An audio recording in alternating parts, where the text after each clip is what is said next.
Hello everyone. देखो आज हमको संख्याओं के महत्वपूर्ण पॉइंट कराएंगे। जैसे आपके हैं जैसे प्राकृतिक संख्या है, परमीय संख्या है, सम संख्या है, विषम संख्या है, इन्हें किन्हें कहते हैं। आपको सवाल में ये आ जाती हैं तो पता नहीं चलता है क्या करते हैं। इसीलिए हम इनको आज टॉपिक क्लियर करते हैं, कल से आपका सिलेबस स्टार्ट करा देंगे। ये आपका बेसिक सीरीज है वो अब तक है, और इसके बाद बेसिक सीरीज खत्म हो जाएगी। फिर आपको क्या करना है, फिर अगले टॉपिक यानी आपको मैथ कराया जाएगा पूरा आपका 10th का। ओके, ये है। इसमें पहली संख्या है आपकी प्राकृतिक संख्या। प्राकृतिक संख्या। अब देखो, मैं टॉपिक वाइज लिख दिए, ये छूट ना जाए इसीलिए लिखा है मैंने। कोई छूट गया तो दिक्कत हो जाएगी, इसीलिए जो प्राकृतिक संख्या है आपकी, ये क्या होती है? वे संख्याएं जो गिनी जाती हैं, पर कहां से स्टार्ट होती हैं? एक से। तो आप उसी डेफिनेशन को लिखिए जो मैं बोल रहा हूं। वे संख्याएं जिन्हें हम गिन सकते हैं, पर गिनती कहां से स्टार्ट हो? एक से।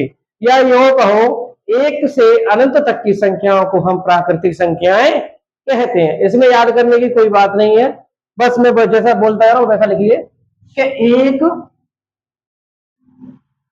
एक से अनंत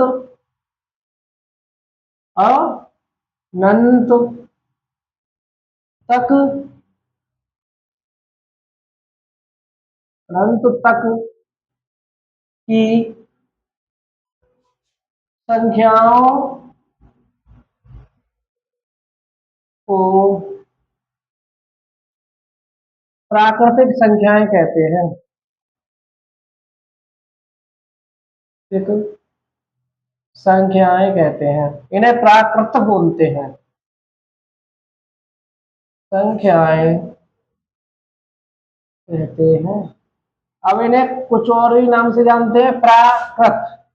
प्राकृत आ जाए फिर भी आपकी प्राकृतिक संख्याएं होंगी, और प्राकृतिक संख्या पूछे फिर भी आपको यही डेफिनेशन देंगे। अब हमने देखो एग्जाम्पल देने हैं, कहां से कहां तक है। तो देखो कहां से कहां तक है। मैंने कहा था एक से अनंत तक की संख्या, एक दो तीन, और यहां से धीरे धीरे संख्या जाएंगे कहां तक? इनफाइनेट तक की संख्याओं को हम क्या कहेंगे? क्या कहेंगे? प्राकृतिक संख्याएं। और ये कैसा चिन्ह है? अनंत, अनंत का। ओके, अब अगला टॉपिक है आपका क्या? पूर्ण संख्याएं। पूर्ण संख्याएं। पूर्ण संख्याएं हैं आपकी, इनमें बस कुछ नहीं है। यदि हम प्राकृतिक संख्याओं में जीरो को मिला दें तो आपकी क्या बन जाएंगे? पूर्ण संख्या। या यूं कह सकते हैं, जीरो से अनंत तक की संख्याओं को हम क्या बोलते हैं? पूर्ण संख्याएं। तो ऐसे डेफिनेशन ऐसे ही लिख देते हैं सेम अभी। तो जीरो से अनंत तक की संख्याओं को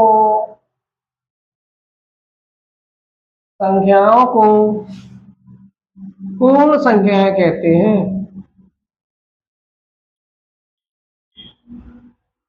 पूर्ण संख्याएं कहते हैं। कोई प्रॉब्लम होनी भी नहीं चाहिए। मैंने क्या बोला? जीरो से अनंत तक की संख्याओं क्या कहते हैं? हम पूर्ण संख्या। अब एग्जांपल लिखो, अपने आप लिख के देखो। मैंने क्या बोला था? जीरो से, जीरो के बाद क्या था? एक, एक के बाद दो, दो के बाद तीन, और यहां से कहां तक जाएंगे? अनंत तक। ओके, अब अगला टॉपिक आपका क्या? पूर्णांक। पूर्णांक। पूर्णांक है आपका। इसमें क्या है? कुछ नहीं होता है, बस एक छोटी सी बात होती है। इसमें धनात्मक भी होते हैं, ऋणात्मक अंक होते हैं, जीरो भी होती है। इनसे मिलकर क्या बनते हैं आपके? क्या बनते हैं? पूर्णांक।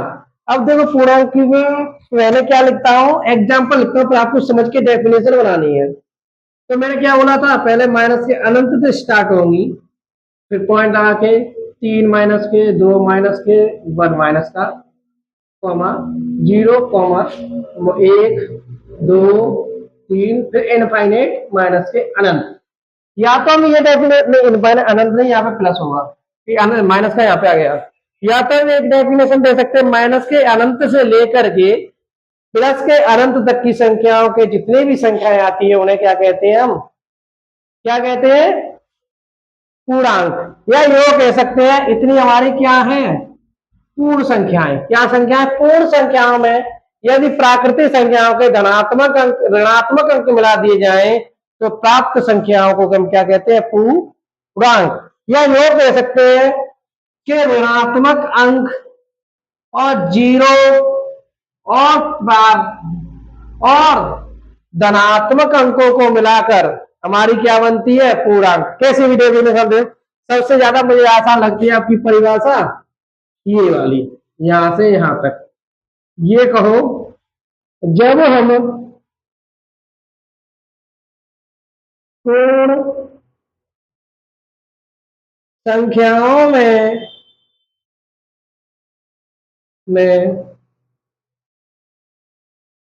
पूर्ण संख्या हमारी कितनी हो गई, इतनी, कितनी हो गई, इतनी। तो हम क्या करेंगे, अब इनमें क्या मिलाएंगे, प्राकृत। मैंने क्या बोला था, उसे प्राकृत भी बोलते हैं। प्राकृत संख्याओं के ऋणात्मक अंक, धनात्मक नहीं, ऋणात्मक अंक अंक मिला दिए जाएं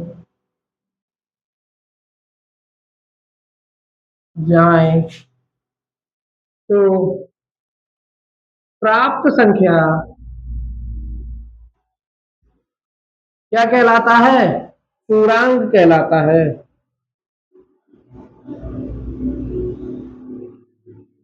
लाता है।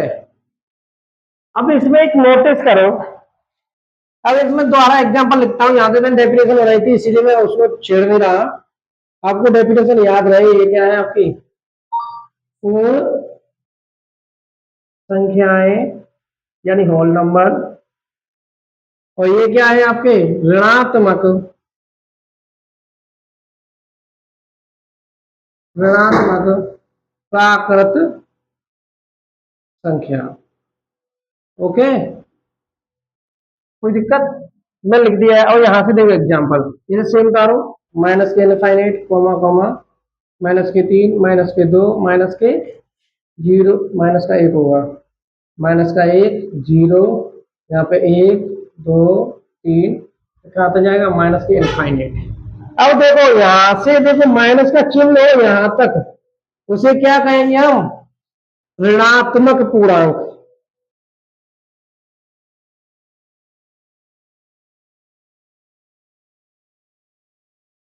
पूर्णांक। हमेशा डेफिनेशन बनाने की कोशिश करो, रटने की कोशिश मत करो। इसमें देखो डेफिनेशन क्या है, माइनस के अनंत से लेकर के माइनस के 1 तक की संख्या को क्या कहते हैं हम, ऋणात्मक पूर्णांक कहते हैं। क्या कहते हैं, ऋणात्मक पूर्णांक कहते हैं। अब देखो, अब यहां से क्या है, प्लस प्लस की संख्याओं को हम क्या कहेंगे, धनात्मक पूर्णांक। धनात्मक पूर्णांक क्या कहेंगे, धनात्मक पूर्णांक। अब जीरो है, अब देखो जीरो ना इसमें आया ना इसमें आया, इसे कहेंगे ना ही, ना तो धनात्मक धनात्मक, ना ही ऋणात्मक पूर्णांक है। ये नोट कर लो। ओके, फिर अगला टॉपिक आपका चलेगा। और वीडियो को हमेशा पॉज करके नोट किया करें। ओके,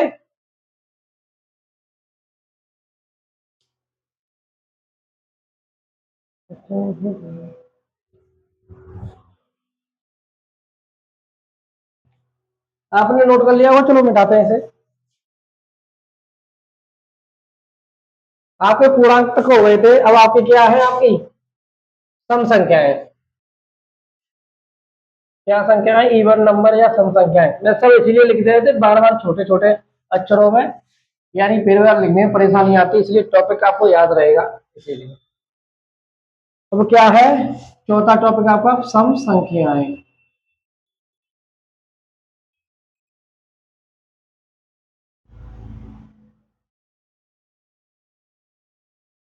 सम संख्याएं।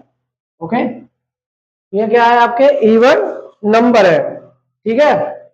अब इसमें करना क्या है, बस एक छोटी सी बात है, क्या ये बस सम संख्याओं में कुछ नहीं होता है, बस एक छोटा सा टॉपिक याद रखना पड़ता है। क्या, यदि वे संख्याएं जिसमें दो का पूरा पूरा भाग चला जाए। देखो आप ये मत सोचो कि भाग जाएगा नहीं, तीन में दो का भाग नहीं जाएगा, जाएगा, पर पूरा पूरा नहीं जाएगा। तीन दो का एक में नहीं जाएगा। हमेशा आप इतना नोटिस करो कि कोई संख्या है, अपने से छोटी संख्या में भाग नहीं दे सकते। आप उससे बड़ी संख्या चाहे सम हो विषम हो कैसी भी हो उसमें दे सकते हैं, पर उसकी कंडीशन है या पूरा जाए या आधा जाए, उससे क्या मैटर है, भाग तो जा रहा है ना। तो इसीलिए इसकी डेफिनेशन हम क्या कहेंगे, जैसे सबसे पहले आप नोटिस करो मैंने क्या बोला था, दो का पूरा पूरा भाग चला जाए तो जीरो में जाता है, नहीं जाता है। एक में नहीं जाता है, दो में दो का भाग जाएगा, दो का तीन में नहीं जाएगा, ठीक है। फिर किस में जाएगा, चार में, ऐसे फिर छह में, आठ में, 10 में, 12 में, 14 में, 16 में, ऐसे ऐसे आपका कहां तक जाएगा, इनफाइनाइट। अब हम इसे डेफिनेशन के अनुसार परिभाषा के अनुसार लिखिए इसे, वे संख्याएं, कौन सी संख्याएं, वे संख्याएं जिनमें दो का पूरा भाग चला जाता है अतः शेष फल शून्य प्राप्त होता है।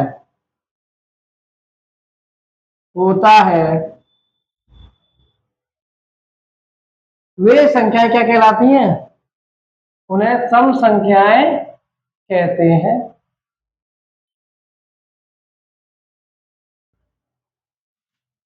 कहते हैं।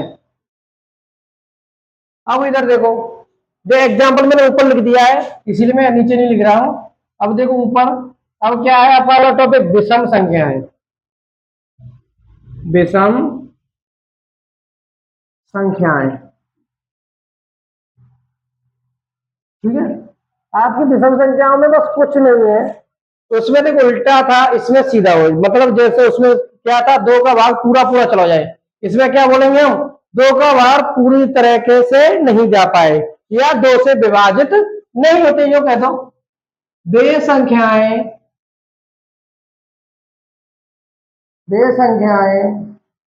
जो दो से पूर्णतः विभाजित नहीं होती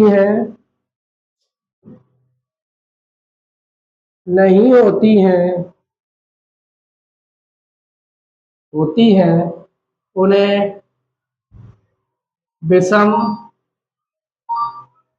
संख्याएं कहते हैं।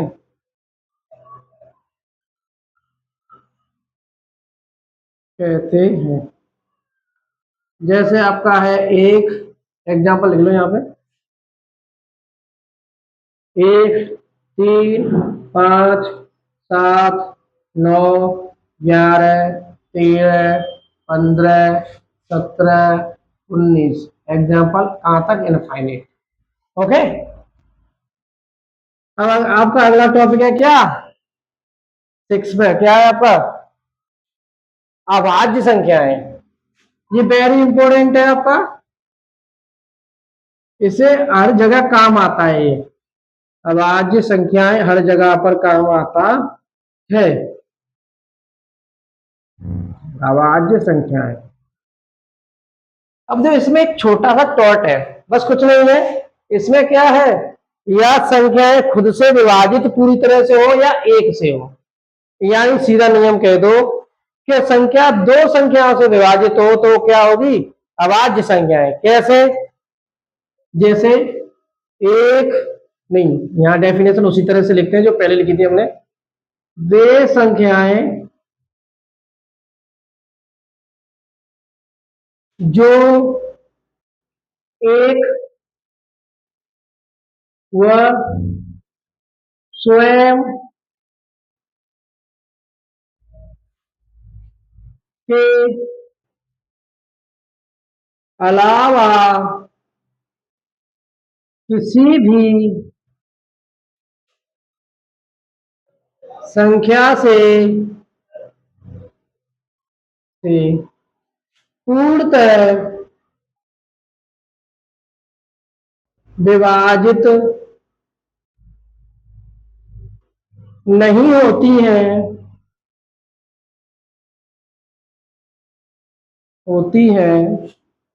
उन्हें क्या बोलते हैं? अभाज्य संख्याएं कहते हैं।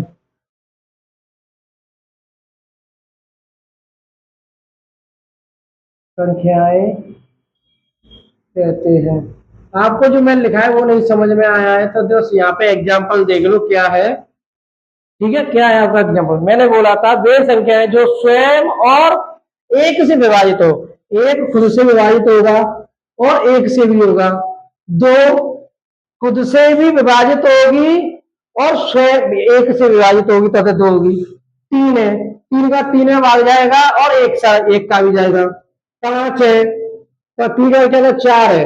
अब ये चार एक का भाग तो सब में जाता ही है और स्वयं का स्वयं में जाता है, किंतु चार में दो का भी भाग जाएगा, इसीलिए ये अभाज्य संख्या नहीं है। इसीलिए इसमें क्या है कि पांच। ठीक है, छह ने तो दो और तीन का जा रहा है इसीलिए नहीं। तो क्या करेंगे? सात और क्या 11 13 और क्या आपका 13 के बाद क्या आता है?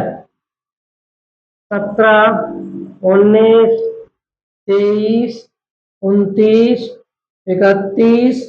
बस इतना ही बहुत है। ठीक है, अब इसे नोट कीजिए। अब वीडियो को हमेशा पॉज करके ही नोट करें। ओके,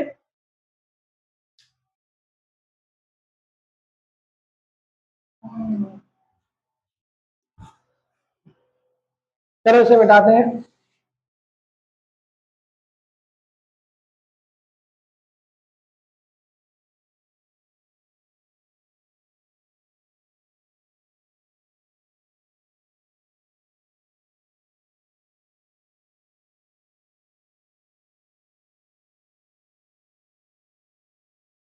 अब क्या है आपकी भाज्य संख्या?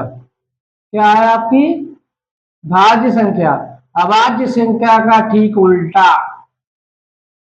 क्या है? अभाज्य संख्या का ठीक उल्टा। अब इसमें क्या था? दो या एक या स्वयं का भाग जाए तो क्या होगी आपकी अभाज्य।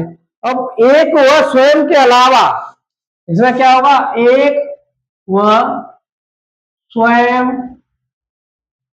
के अलावा अलावा अन्य संख्याओं से भी विभाजित होती है।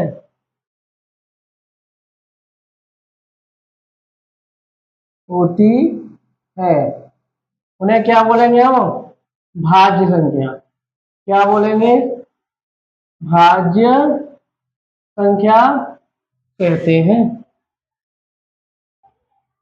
एग्जाम्पल फॉर एग्जाम्पल लिखो, एग्जाम्पल वेरी इंपोर्टेंट। जैसे हमारा क्या था, या तो यूं समझ लो अभाज्य संख्याओं को छोड़कर जितनी भी शेष संख्याएं बचती हैं उन्हें भाज्य कहेंगे। या यूं कहो कि एक के स्वयं के अलावा अन्य संख्याओं से भी विभाजित होती है, उसे क्या कहेंगे? भाज्य संख्या। जैसे आपका एग्जाम्पल फॉर किससे शुरू होगा? चार। चार में दो का भाग जाता है, स्वयं का भी जाता है, एक का भी जाता है। सिक्स। और आपका क्या है? 8 9 10 12 और 14 15 16 18 20। ठीक है, अब इन्हें नोटिस करो। चार का चार में भी जाता है और एक का भी जाता है, किंतु इसमें दो का भी भाग जाएगा। और छह को देखो, 6 में स्वयं के अलावा और 1 के अलावा किसका भाग जा रहा है? 6 और 1 के अलावा किसका भाग जा रहा है? 2 का जा रहा है, 3 का जा रहा है। 8 में 2 का जा रहा है, 4 का जा रहा है। 9 में 3 का जा रहा है और 9 का जा रहा है, 1 का जा रहा है। 10 में 2 का जा रहा है, 5 का जा रहा है। 12 में 2 का, 3 का, 6 का, और इसमें क्या का जा रहा है? 7 का भी जा रहा है, 14 का जा रहा है, 1 का जा रहा है। इसलिए ये कैसी है? भाज्य संख्या है। अतः अगला आपका अगला टॉपिक है आपका परिमेय संख्याएं। ठीक है, कौन सा नंबर है आपका? 8।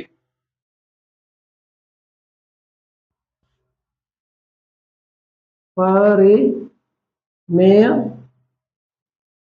संख्याएं, अब इन्हें ध्यान से देखो, बस इसे नोटिस करो ध्यान से। एक न्यू ऐसा है जिसमें क्या है, तो इसे समझना बहुत जरूरी है। नहीं समझ में आया तो आप घूमते रहोगे कैसे क्या होता है क्या नहीं होता है। ओके, इसमें कुछ नहीं होता, बस एक छोटी सी बात है। वे संख्याएं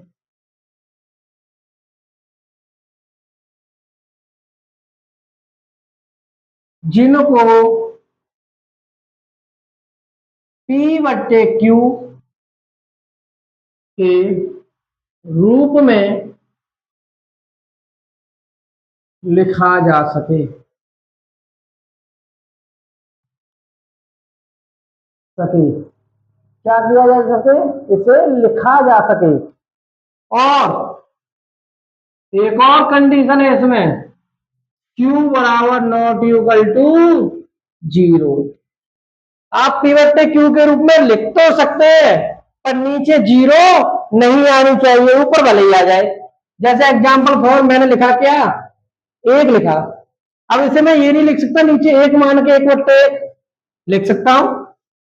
अब ऐसे ही मैंने और कुछ लिखा, 0 लिखा, मैं 0 को क्या लिखता हूं? नीचे 1 मान लूं, तो किसी को क्या प्रॉब्लम हो? किसी को नहीं होगी। क्या है? कुछ नहीं। अब ऐसे ही आपका क्या है? 23/7 या 22/7, और क्या है? 15/3। और आप कुछ भी लिख लो नंबर, बस बट्टे में आ जाए तो उसे हम क्या कहेंगे? अब देखो, अब अगर हम ऐसे करते तो उल्टा इसका 1/0, नो, उसने पहले ही कंडीशन लगा दिया क्या? Q बराबर नॉट इक्वल टू 0। Q कहाँ है? नीचे, तो नीचे 0 नॉट अलाउड, इसीलिए ये आपकी परिमेय संख्या नहीं होगी। अब शेष संख्या आप अपने तरफ से लिखिए। अब अगली टॉपिक पर आते हैं हम, क्या? IX। अब देखो ये क्या है? बस इसका ठीक उल्टा। क्या होता है? ठीक उल्टा। बस इसे याद करना बहुत आसान है, बस समझना बेकार है, समझना बहुत कठिन होता है। ओके, इसीलिए इसे ध्यान से समझो। वे संख्याएं जिन्हें P/Q के रूप में नहीं लिखा जा सके, लिखा जा सके। ठीक है, तो इसे नहीं लिखा जा सके तो यही तो कॉन्सेप्ट का बस हो जाता है खत्म।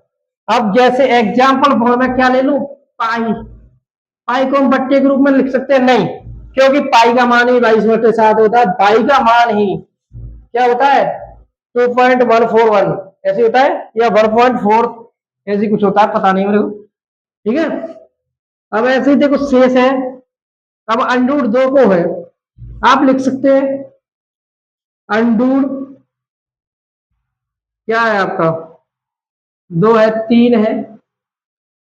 आप इन्हें P/Q के रूप में नहीं लिख सकते कि इनका एग्जैक्ट वैल्यू किसी को नहीं पता है, इसीलिए आप ऐसा नहीं लिख सकते।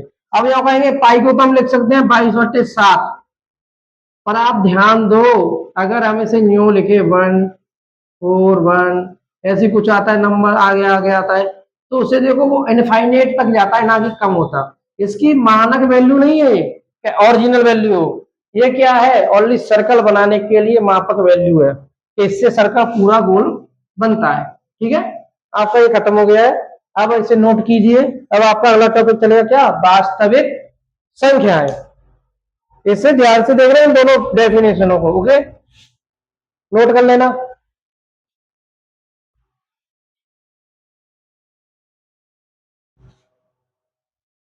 हमेशा उसको पॉज करके ही नोट करें। आप ये ना सोचे वीडियो चलती रहे और इसे हम नोट करने के लिए आपकी वजह से रोके, ऐसा नहीं हो सकता। ठीक है, अब आपका क्या है एक्स। एक्स क्या है, वास्तविक संख्या।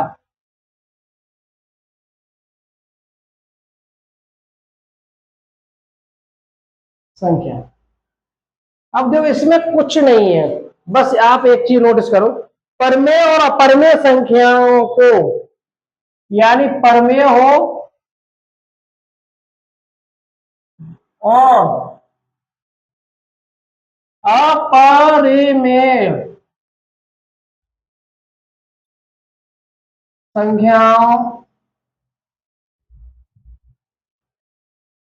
के समूह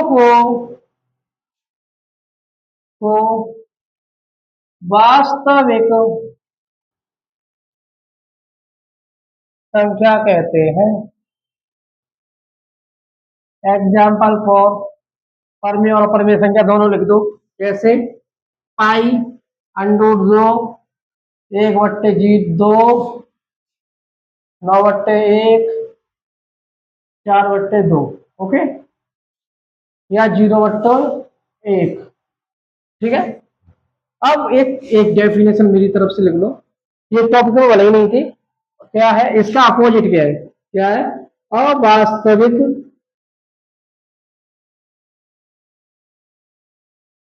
संख्या।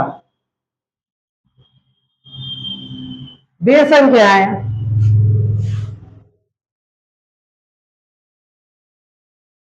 संख्याएं जिनका अस्तित्व ना हो। कैसा, अस्तित्व ना हो या काल्पनिक हो। काल्पनिक हो, उन्हें अवास्तविक संख्या कहते हैं।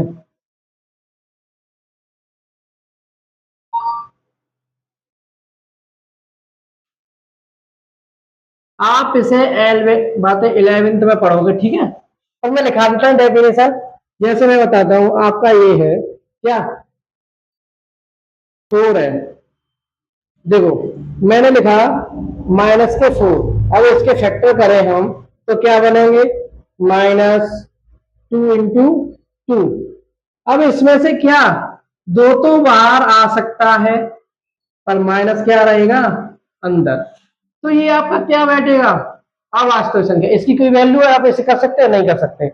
अगर ये ऐसे होता क्या, -2 × -2, तो आप माइनस माइनस क्या हो जाता, प्लस, प्लस होने के साथ ही आपकी 2 आ जाती बाहर, तो ये क्या आया था। पर ये इसमें माइनस लगा है, इसकी कोई वैल्यू नहीं है, कोई महत्व नहीं है, और इसे हम मानते हैं काल्पनिक। अब आपके ये टॉपिक कंप्लीट हो चुके हैं, आपको कल से आपका सिलेबस करा दिया जाएगा। कल से आपका सिलेबस स्टार्ट हो रहा है, और आपके दोस्तों को, फ्रेंड्स को बताइए कि आपका सिलेबस स्टार्ट हो रहा है, अपने साथ जुड़िए, ओके।